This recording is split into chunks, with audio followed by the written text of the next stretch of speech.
শুরুতেই জানিয়ে দেব আমাদের হাতে থাকা আজকের সর্বশেষ বাংলা আপডেট সংবাদ। বিজয় দিবসে মোদীর পোস্ট নিয়ে তীব্র প্রতিক্রিয়া হাসনাত আব্দুল্লাহর। এরপরে জানিয়ে দেব সর্বস্তরের জনগণের শ্রদ্ধা নিবেদন স্মৃতিসৌধে। এরপরে জানিয়ে দেব স্মৃতিসৌধে ফুল দিতে গিয়ে হঠাৎ অসুস্থ হয়ে পড়লেন মির্জা ফখরুল। এরপর জানিয়ে দেব বিজয় দিবসে ভবিষ্যৎ বাংলাদেশ নিয়ে যে বার্তা দিলেন তারেক রহমান। সর্বশেষ জানিয়ে দেব নির্বাচনের ধারণা নয়, নির্দিষ্ট রোডম্যাপ চায় বিএনপি। এতক্ষণ শুনছিলেন সংবাদ শিরোনাম, এরপর বিস্তারিত। বিজয় দিবসে মোদীর পোস্ট নিয়ে তীব্র প্রতিক্রিয়া হাসনাত আব্দুল্লাহর। মহান বিজয় দিবসে ভারতের প্রধানমন্ত্রী নরেন্দ্র মোদীর একটি পোস্ট নিয়ে তীব্র প্রতিক্রিয়া জানিয়েছেন বৈষম্যবিরোধী ছাত্র আন্দোলনের আহ্বায়ক হাসনাত আব্দুল্লাহ। আজ সোমবার নিজের ভেরিফাইড ফেসবুকে দেওয়া পোস্টে হাসনাত আব্দুল্লাহ এই প্রতিক্রিয়া জানান। এতে তিনি ভারতের প্রধানমন্ত্রী মোদীর একটি ফেসবুক পোস্টের স্ক্রিনশট যুক্ত করেছেন। আজ নিজের ভেরিফাইড ফেসবুকে একটি পোস্ট দিয়েছেন মোদী। এতে তিনি লিখেছেন, আজ বিজয় দিবসে 1971 সালে ভারতের ঐতিহাসিক বিজয়ে অবদান রাখা সাহসী সেনাদের সাহস ও আত্মত্যাগকে আমরা সম্মান জানাই। তাদের নিঃস্বার্থ আত্মস্বর্গ ও অটল সংকল্প আমাদের জাতিকে রক্ষা করেছে এবং আমাদের গৌরব এনে নিয়েছে। এই দিনটি তাদের অসাধারণ বীরত্ব ও অদম্য চেতনার প্রতি শ্রদ্ধাঞ্জলি। তাদের আত্মত্যাগ চিরকাল প্রজন্মের পর প্রজন্মকে অনুপ্রাণিত করবে এবং আমাদের জাতির ইতিহাসে গভীরভাবে খেতে থাকবে। মোদীর এই পোস্টের স্ক্রিনশট নিজের ভেরিফাইড ফেসবুকে যুক্ত করে হাসনাত আব্দুল্লাহ লিখেছেন, এটি বাংলাদেশের মুক্তিযুদ্ধ। পাকিস্তানের বিরুদ্ধে বাংলাদেশের স্বাধীনতার জন্য এই যুদ্ধ সংঘটিত হয়েছিল, কিন্তু মোদী দাবি করছে এটি শুধু ভারত যুদ্ধ এবং তাদের অর্জন। তাদের বক্তব্যে বাংলাদেশের অস্তিত্বে উপেক্ষিত। হাসনাত আব্দুল্লাহ আরও লিখেছেন, যখন এই স্বাধীনতাকে ভারত নিজেদের অর্জন হিসেবে দাবি করে, তখন আমি একে বাংলাদেশের স্বাধীনতার সার্বভৌমত্ব এবং ভূখণ্ডের প্রতি সরাসরি হুমকি হিসেবে দেখি। হাসনাত আব্দুল্লাহ লিখেছেন, ভারতের এই হুমকির বিরুদ্ধে আমাদের লড়াই চালিয়ে যাওয়া অসম্ভব। এই লড়াই আমাদের চালিয়ে যেতেই হবে। সর্বস্তরে জনগণের শ্রদ্ধা নিবেদন স্মৃতিসৌধে। আজ 16 ডিসেম্বর 54তম মহান বিজয় দিবস। দিবসটির প্রথম প্রহরে রাষ্ট্রপতি, প্রধান উপদেষ্টা মন্ডলীর সদস্য এবং বিদেশি কূটনৈতিক জাতির শ্রেষ্ঠ সন্তানদের শ্রদ্ধা নিবেদন করেন। পরে ঢাকার সফরে অবস্থিত জাতীয় স্মৃতিসৌধ এলাকা সর্বস্তরের জনগণের জন্য খুলে দেওয়া হয়। সোমবার সকাল থেকে ফুলের শ্রদ্ধায় জাতির সূর্য সন্তানদের স্মরণ করতে থাকে সর্বস্তরের মানুষ। বিভিন্ন রাজনৈতিক সামাজিক সংগঠন ও স্কুল কলেজের শিক্ষার্থীরা হাতে ফুল, ব্যানার ও হেস্টন নিয়ে স্মৃতিসৌধে প্রাঙ্গণে আসতে শুরু করেন। বেলা বাড়ার সাথে সাথে ফুলে ভরে যায় শহীদ বেদি। একই সাথে দলে দলে ফুল নিয়ে শ্রদ্ধা জানাতে প্রবেশ করতে থাকেন বিভিন্ন রাজনৈতিক, সামাজিক ও নানা শ্রেণীর পেশার মানুষ। এ সময় অনেকে লাল সবুজের পোশাক পরিধান করে স্মৃতিসৌধে আসতে দেখা গেছে। এছাড়া শিশু, কিশোর থেকে বয়সবৃদ্ধ ও শ্রদ্ধা নিবেদন করতে আসেন। উল্লেখ্য, এদিন সকাল 6:30টায় সাভারের জাতীয় স্মৃতিসৌধে বীর শহীদদের প্রতি পুষ্প অর্পণ করেন রাষ্ট্রপতি মোহাম্মদ শাহাবুদ্দিন। এরপর সকাল 7:12 দিকে অন্তর্বর্তী সরকার প্রধান উপদেষ্টা ডক্টর মোহাম্মদ ইউনূস শ্রদ্ধা নিবেদন করেন। এ সময় অন্তর্বর্তী সরকারের উপদেষ্টা মণ্ডলীর সদস্য, বীর মুক্তিযোদ্ধা ও যুদ্ধবয়তে বীর মুক্তিযোদ্ধা, দেশি বিদেশি কূটনীতিকরা উপস্থিত ছিলেন। স্মৃতিসৌধে ফুল দিতে গিয়ে হঠাৎ অসুস্থ হয়ে পড়লেন মির্জা ফখরুল। মহান বিজয় দিবসে সাভার জাতীয় স্মৃতিসৌধে শ্রদ্ধা নিবেদন করতে গিয়ে হঠাৎ অসুস্থ হয়ে পড়েন বিএনপির মহাসচিব মির্জা ফখরুল ইসলাম আলমগীর। সোমবার 16 ডিসেম্বর সকাল 10টার দিকে বীর শহীদদের প্রতি শ্রদ্ধা জানিয়ে সাংবাদিকদের সাথে কথা বলার সময় তিনি অসুস্থ হয়ে মোটামুটি শুয়ে পড়েন। তাৎক্ষণিকভাবে তাকে সাভার সিএমএস এ নিয়ে যাওয়া হয়। মির্জা ফখরুলের সাথে বিএনপির স্থায়ী কমিটির সভাপতি অধ্যাপক ডক্টর এজেডএম জাহিদ হোসেন সালাউদ্দিন আহমেদ, যুগ্ম মহাসচিব হাবিবুন নবী খান সোহেল আছেন।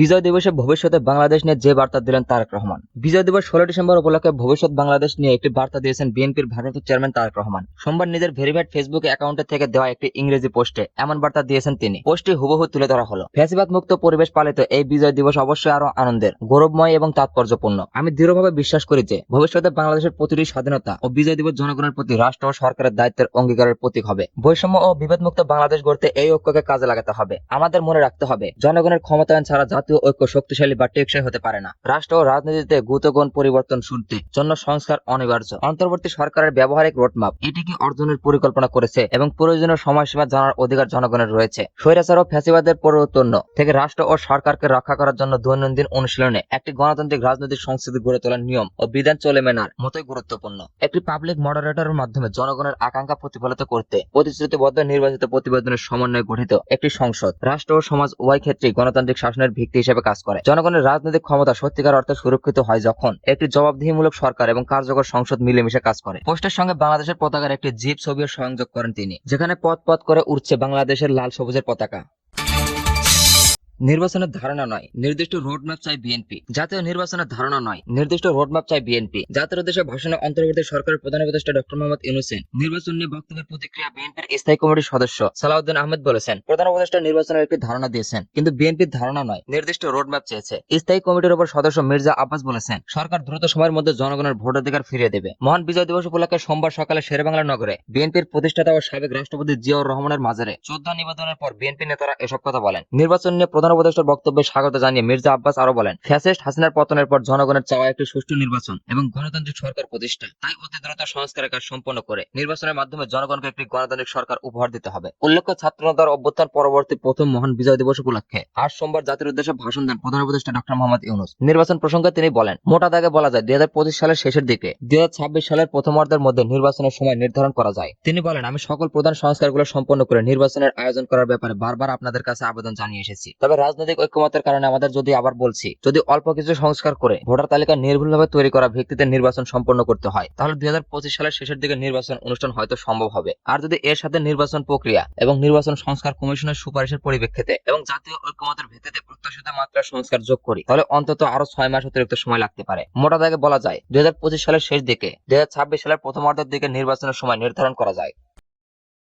নিউ ইয়র্কের আকাশে বাংলাদেশের মানচিত্র আঁকলেন ফাহিম। মহান বিজয় দিবস উদযাপনে নিউ ইয়র্কের রিপাবলিক বিমানবন্দর থেকে প্লেন উড়িয়ে আকাশে বাংলাদেশের মানচিত্র আঁকলেন বাংলাদেশের স্টুডেন্ট পাইলট ফাহিম চৌধুরী। আকাশে গোটা ম্যাপটি তৈরি করতে ফাহিমের 2 ঘন্টা 38 মিনিট উড়াল করতে হয়েছে। শনিবার 14 ডিসেম্বর মার্কিন যুক্তরাষ্ট্রের ওই বিমানবন্দর থেকে মাঝ আকাশে বাংলাদেশের মানচিত্রের রুটম্যাপ তৈরি করতে স্থানীয় সময় রাত 11:16 উড্ডয়ন করে তিনি, আর রাত 1:54 ফ্লাইটটি অবতরণ করেন। মুহূর্তে ম্যাপটি ছড়িয়ে পড়লে বাংলাদেশ সহ বিশ্বের বিভিন্ন দেশে বাংলাদেশের প্রশংসা পান ফাহিম। সে সময় 172 ব্যান্ডের এক পয়েন্টের দিয়ে ফ্লাইট পরিচালনা করেন ফাহিম। এই কাজে তাকে সহযোগিতা করেছেন তার বন্ধু আসাদ আব্দুল্লাহ, যিনি পুরো সময় তার পাশে ছিলেন। ফাহিম বাংলাদেশের গ্যালাক্সি ফ্লাইং একাডেমি থেকে প্রাইভেট পাইলট লাইসেন্স অর্জন করেছেন। বর্তমানে কমার্শিয়াল পাইলট লাইসেন্সের জন্য মার্কিন যুক্তরাষ্ট্রে প্রশিক্ষণরত আছেন। ফাহিম চৌধুরী গণমাধ্যমকে বলেন, বাংলাদেশের স্বাধীনতার 53 বছর পূর্তিতে একটি বিশেষ কাজ করার চিন্তা থেকে এই ম্যাপটি তৈরি করেছি। ফ্লাইট রাডার ব্যবহার করে মানুষের অনেক ধরনের অদ্ভুত ও সৃজনশীল জিনিস আঁকে, যা দেখে আমি অনুপ্রাণিত হয়েছি। যেহেতু আমাদের দেশের ইতিহাস অনেক সংগ্রামী, তাই এই ম্যাপটি তৈরি করতে গিয়ে আমি চেষ্টা করেছি বাংলাদেশের স্বাধীনতা, ইতিহাস এবং মুক্তিযুদ্ধের প্রতি শ্রদ্ধা প্রদর্শন করতে। ফ্লাইট রাডারের মাধ্যমে বিমানগুলোর রুট দিয়ে এমন একটি ম্যাপ তৈরি করা এক ধরনের নতুন অভিজ্ঞতা, যা দেশের প্রতি আমার ভালোবাসা ও শ্রদ্ধার প্রতীক হয়ে থাকবে। আকাশে বাংলাদেশের মানচিত্র আঁকা ফাহিম বলেন, এই ম্যাপ তৈরি করতে গিয়ে অনেক আবেগ অনুভব করছি।